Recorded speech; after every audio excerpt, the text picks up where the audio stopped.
Thank you for joining us today. My name is John Sluice with Entrust CPA. We've got Alison Metiva here with the Grand Traverse Regional Community Foundation. Thank you for joining us. Yeah. Thank you for tuning in here on the series that we're doing related to year-end charitable giving, charitable donations. This doesn't really have to be just year-end. It typically is when we start talking about these and thinking of these. So today we're going to be talking about primarily donor-advised funds, but there's other things that we might get to as well. When we say a donor-advised fund, can you describe that a little bit from your point of view? What do you see? What does that look like? What does it sound like? What is that? Yeah. So donor-advised funds can be a really appealing option for donor partners. Is essentially you can make a single contribution into a fund and then you have an ongoing role in deciding over time how that donation is used to benefit the community. So it provides the ability to make kind of an upfront one-time donation, but then also have an ongoing role in how that donation is used over time. So where we typically see these come through for clients that we're working with is, say you sell your business or you have a large land transaction. You have one particular event that puts you maybe in a higher tax bracket this year than you are other years. And you say, you know what, okay, I'm going to sell the business and I'm going to have a $3 million gain this year, and I want to put away $500,000 for a donor advised fund. What it does is you get the benefit of the deduction this year, and you have the ability to continue that legacy on in future years. So, and we'll go into some of the details of whether is it 1 year, 5 years, what does that look like? But what it does is it allows you to take the deduction this year when you're at a higher tax bracket than in future years. So, I mean, the straight way, and refer to the video we did last week, is you give it all this year, right? So if there's one organization that you know you want to go to and it's okay giving there 1 year, let's just go right to that organization. It cuts the middle, it's easier, it's simpler, and it's less complicated, right? But this allows you to have that one-time deduction, but then future ability to have that go on down the road. So when you meet with a prospective individual that's coming in and wants to talk through, what are some of the steps that you walk them through setting up a fund, or what they can expect for doing a fund like that? Yeah, so we're really relationship based here at the Community Foundation, and our goal is to get to know our donor partners, their interests, their philanthropic goals, and then find opportunities to work together to meet those by having impact in the community. So we often start from a place of, what are your goals and what are you interested in? What are the things you're passionate about? And how can we match those with needs in the community and the organizations that are really doing the work of providing great programs and services across the region. So the donor partners have the ability to sort of choose where the funds are going then. Is that correct? That's absolutely an option, and we find with donor advised funds that they can be really appealing, as you've described, because you can make that single donation and then have an ongoing role in making grant recommendations over time.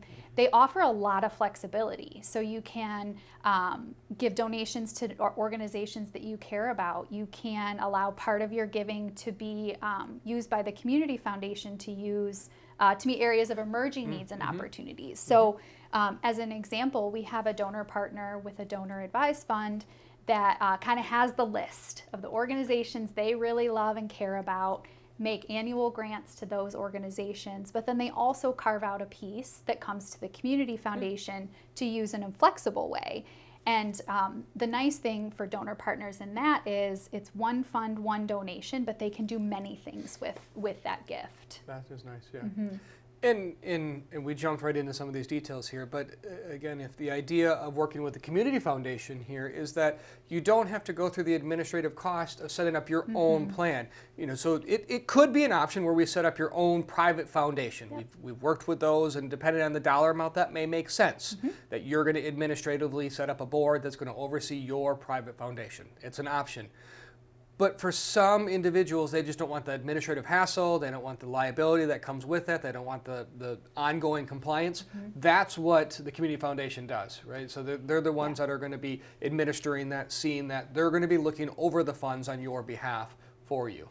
Yeah, so in terms of management, especially of donor advised funds, it really does, partnering with the Community Foundation for that really does reduce that administrative burden if you were to do something on your own. As you mentioned, sometimes that's the right choice for a donor partner, and that's great. But sometimes there's an appeal in not having to manage that on your own. Tax filings, investment policies, all of these sorts of things are part of what we provide as a partner through the Community Foundation. And where would you say is probably the minimum of where you would want to think about doing a donor advised fund versus maybe a straight contribution? And we'll talk about that here in a minute, but like a donor advised fund, where do you think is probably that sweet spot at the bottom number? Sure. So another nice thing about donor advised funds is we have flexibility at the Community Foundation to work with you on an endowed donor advised fund, so a permanent fund that would last in perpetuity, or a non-endowed donor advised fund, which may last a few years, for example. And so, there is no hard and fast minimum for a non-endowed fund, but I would say if you're talking about $5,000 or $10,000, that's a pretty good spot to think about, that you could then, over a period of years, decide how that's invested in the community. So that's a lot lower than people typically think. I mean, I think you hear about doing an advised fund. Wow, that means I have to save $300,000, $500,000. No, we could certainly do those, right? But there are a lot lower thresholds that could be used. And now, if you go to the lower ones, you mentioned the not into perpetuity, right? So it's going to be more. You may do a $20,000 donation, and it's going to last 4 years, and you're going to do $5,000 per year. That's the thing. Whereas can you explain what's the in perpetuity? What do you mean there? Yeah, so really the sweet spot of the Community Foundation is in endowment funds, which are designed to last for generations. And so in that case, you would establish, those have a minimum requirement of $25,000. And then it becomes kind of the corpus of the endowment. And then a portion of that is available annually to grant back into the community. So as an example, a $25,000 gift would support about $1,000 annually over time for generations to come. And so that's a really, as I said, that's a sweet spot of the Community Foundation. We're built to be here in our community for the long haul. And so that can also be a really appealing option for donor advisors as well, or donors of any kind, really. And one of the beauties of the Community Foundation model is that gifts of all sizes make a meaningful difference. So we're talking a lot about donor advised funds and kind of one single donor making a donation, but we see donations from $10 on up to multi-million dollars and everything in between. And because of our structure and the way that we work, all of those gifts make a difference. So if I come in and I have a donation and I want to give, let's say, $100,000, do you take the $100,000 and put it into a checking account then, or what do you do with those funds? Yeah, so the way that our basic business model works is that donors contribute. We pool those contributions, invest those dollars, and then we return a portion of that annually back to the community in the form of grants and scholarships. So over our nearly 30-year history, donor partners have been contributing. And we've grown to an asset base of almost $100 million, which means that every year we're granting between $3 and $4 million back into the community. I don't know that there's not a hard and fast rule for setting up your own foundation. I generally use about $1 million where you're going to set up your own foundation, because you have to set up your own entity, you have to have your own board, you have to annual compliance, and it works, right? So there are plenty of those in town. They serve a purpose and they have a good use for it. But the Community Foundation offers a great alternative where I'm going to make the statistic up, right? But 95, 99, somewhere in there, percent of individuals I would push them into the Community Foundation versus setting up their own policy. My clients typically, that you know this, that I try to keep it as simple as possible. There's no sense in paying administrative costs when you don't need it. Because especially when it comes with a charity like this, that we're trying to ultimately get the dollars back to the end organizations that we're looking to fund.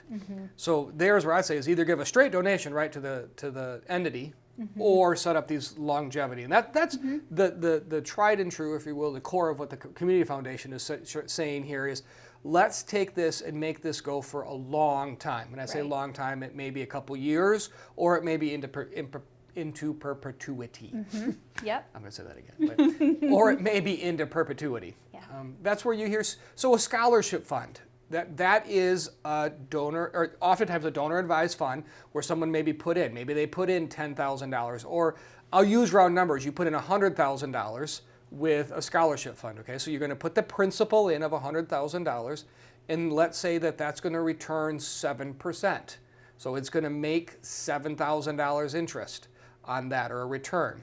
And you may say, well, we're going to use the 5 of that, or 4 or 5 of that to give out, and then some of it to accumulate for the inflation that comes through.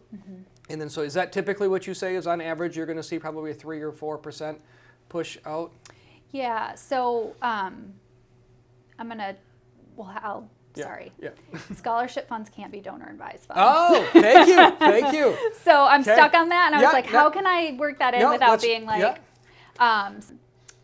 The thing there is that because donor-advised funds offer the opportunity for a donor to have an ongoing role in the recommendations. Okay. And so if you were to create a scholarship endowment, then the donor who creates it or contributes can't have a majority voice in decisions of how those scholarships are awarded. Okay, so there is a difference here then between a donor-advised fund and a Yeah. scholarship fund. So a donor-advised fund would be, I put in the $50,000 or the $100,000, and then on a go-forward basis, it's not mine anymore. The community foundation owns the dollars. That's why you qualify for that deduction, because the community foundation technically is a 501c3. Right. Yep. And so you're getting, as an individual, you're getting the benefit of the deduction this year. And then you have the ability to, I'm going to say, communicate with and work with and provide advice towards, but ultimately the community foundation has the say on where those funds go. Yeah, so our board has an official role to accept grant recommendations from all of the funds that we steward, donor-advised funds and otherwise. But one of the things we really work hard on is building great relationships with our donor-advised fund partners. And so that's one of the advantages potentially of, that is one of the advantages of the community foundations, if that's of appeal to a donor partner, is to have that relationship. So we work really closely with our donor-advised fund partners on what the current needs are in the community. Who are the organizations that are doing really great work? Maybe it's something really creative or innovative or meeting a really emergent need. And we work really hand in hand with our donor partners. And we do that to the extent that the donor partner is interested, right? So sometimes our donor partners really want to engage with us on a very regular basis and hear what's going on, and others less so. And so we kind of can meet donor partners where they're at and really think about what is the best coordinated approach look like in working with them. I think you hit a key point there, which is that the end recipient can change. So with a donor-advised fund, you may be given in 5 years to an organization that doesn't even exist this year. Or one that you like this year may change for next year and otherwise, so it can keep moving and ebbing and flowing with that. Yeah, and another example of an existing donor-advised fund and how we work with that partner is, again, most donor partners have some organizations that they really care about and are really passionate about, and so that almost always plays into the equation. But then in some cases, we have one in particular who is very interested in new things and kind of being early adopters, early investors in something new. And so they use a portion of their donor-advised fund for that. And so that's the kind of flexibility that can be really appealing with donor-advised funds in particular. Versus where you mentioned a scholarship fund, where that is you set it up once, you put the instructions in, and so I'll probably give the horrible example of this, but maybe like the blonde-haired flutist from Kingsley or something. You could do that if you wanted to. You probably don't recommend those. I wouldn't recommend that, and only because it can be really hard to award scholarships with very specific purposes. And so, thinking about scholarships, we really work with donor partners to think about what are the core things that you really care about, and how do we make sure that we can actually, again, the whole key here is getting money into the community and to benefit the people and the places here. And so we always want to keep that in mind. Actually, one of the ones that I have seen that has done very well is actually not an individual. It was a business that worked in the welding industry, and they said that they saw a difficulty of finding new welders that were coming in the market, and so they wanted to set up a scholarship fund for a student in welding. So the business donated the dollars to have a welding fund that was out there. So that I thought was a great. So it's not necessarily the individual. It was a win-win for the the business because they got the benefit of being charitable, but it also served something of what they're trying to do, which is build up their future employee base as well. Yeah, So that's also a great example of kind of one of the value adds that we can bring as a community foundation is that we really work hard to have a good perspective on what the current needs and opportunities are in our community. And you bring up welding and technical training and trades, and we know that the demand for that sort of labor in our community is really there. So when we can help match scholarship intention with meeting that community need, it's a real win-win. And does a scholarship have to be for education, or can it be for something else? Have you seen other scholarship type funds, non-education based? So for us, scholarships really are educational based. We, for the most part, support post-secondary education, college, trade school, four-year university, all of that fits. So typically scholarships are education based for our purposes. Are there any other items? We talked about donor advised funds, scholarship funds. Is there anything else that you see that the Community Foundation is involved in that maybe we want to talk about? So one of the other ways that the Community Foundation can be appealing for donor partners is through what we call community funds, which are flexible funds that can be used to meet emerging needs and opportunities as they change over time. So, sometimes we say that we know there will always be needs in our community, but we don't always know what they will be or when they'll emerge. And the last year and a half was a great example of that. With the effects of the pandemic in our region, we were able to launch an urgent needs fund, which supported individuals and organizations serving individuals and families that were most impacted. And so that's a great example of a community fund. We had some resources to respond with, and we invited other donor partners to join us.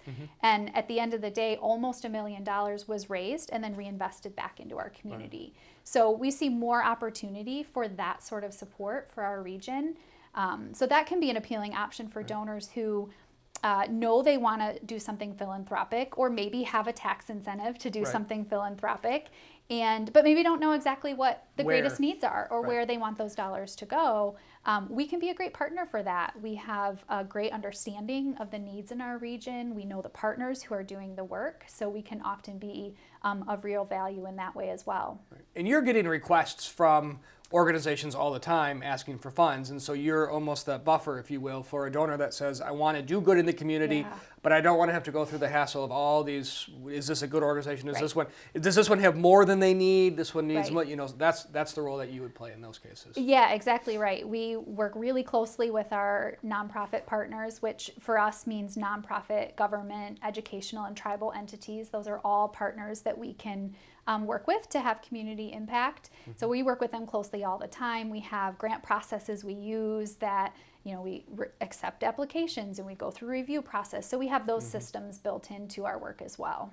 What are some of the typical hesitations that you hear that donors may at first think of, well, this is going to be a downside or a negative, and you can say, well, no, actually, through experience, it's not as big of a deal that you would encounter? There's no downside. Understood. No. I think there are misconceptions about the amount of wealth that you need to have to be a partner with the Community Foundation.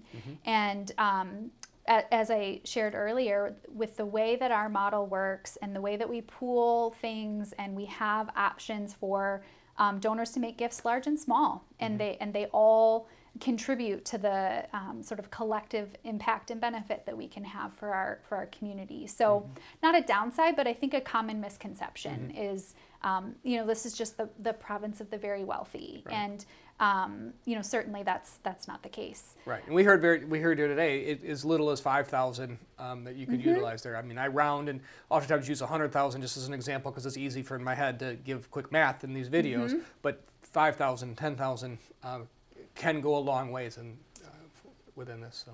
Absolutely.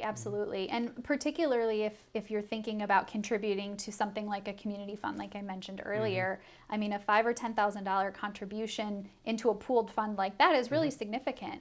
And so that can be a really appealing option as well. I think you touched on it earlier, that one thing that we like to be really just transparent about is that you are giving away your money when you partner with the Community Foundation, just the same as you are when you give directly to a nonprofit partner. And so those gifts become under the responsibility of our board of directors, which provides governance for the organization. It's a regionally representative group of people. We serve 5 counties. Okay. So that includes Antrim, Benzie, Grand Traverse, Kalkaska, and Leelanau counties. So sometimes there can be some question about that because you're giving away something that's yours. But our promise is to steward an intent if one is given with that donation and ultimately to benefit our region. That is a common concern that I have when I talk with individuals is like, well, I'm giving my money away. And you're like, yes, that is the point of what we're talking about is when you're doing a donation, you're giving it away. In this case here, what you're doing is you're using an intermediary, basically, that's going to say, okay, instead of going straight to the organization, you're going to find someone in the middle that is in the business of knowing who needs it versus who doesn't need it. So some might ask, why go through an intermediary? Why not go directly to an organization? And, if you have an organization or a mission in mind that you want to support, do that. Give to that organization.